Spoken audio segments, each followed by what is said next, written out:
All right, welcome to The Explainer, where we get into some really big ideas. Today, we're going to talk about a super powerful philosophy and, get this, the incredibly dark universe that it inspired. So let's just jump right in with a pretty provocative question, one that really gets to the heart of our story today. And it's a question that challenges a huge assumption most of us have about pain and morality.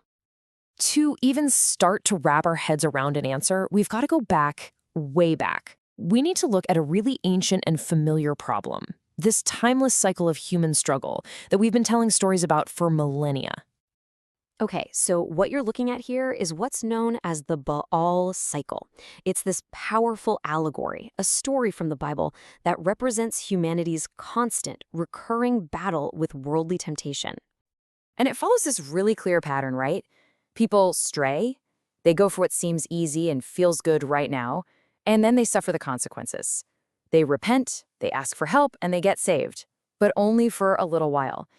For thousands of years, the goal has always been pretty straightforward. Break the cycle. Use faith, repent, and get out of it. But here's where things get really interesting. What if someone, a philosopher, comes along and just flips the whole thing on its head?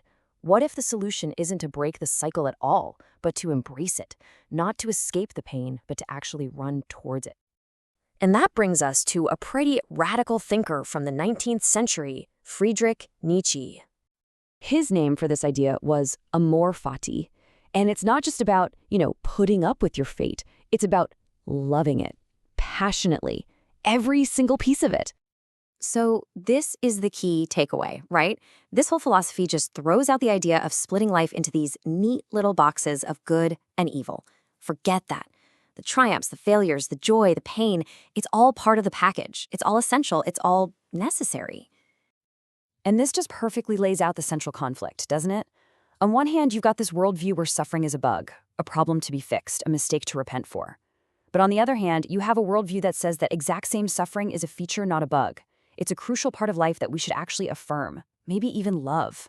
One wants to escape the cycle, and the other wants to fall in love with it. Okay, so that's the philosophy for us as individuals. But now, let's take it a step further. What happens when Amor Fati isn't just a personal choice you make, but an absolute, unbreakable law of the cosmos? Well, that's exactly what a graphic novel called Amor Fati, The Baal Cycle dives into. And in this story, this philosophy gets weaponized. It's not a choice anymore, it's a cosmic mandate. It's this amoral law that's enforced by this godlike being called the Spirit of Negation. And this entity, sometimes called the Amoral High Father, doesn't care about right or wrong. Its only job is to make sure that cycle of existence just keeps on spinning forever. So you remember that old story of Baal, the symbol for temptation? Well, this universe takes that idea and cranks it up to 11. Baal isn't just a simple temptation anymore. He's the symbol for the entire cosmic system. Just try to imagine this for a second. A universe with no good or evil. There's only necessary. Every single betrayal, every moment of suffering, it's all given a big cosmic thumbs up by the system itself. So what does that mean? It means trying to find real permanent salvation is, well, it's totally futile. It's pointless, because the cosmic law needs that cycle of pain and relapse to go on, forever. So if you're a human stuck in this universe, how in the world do you navigate it?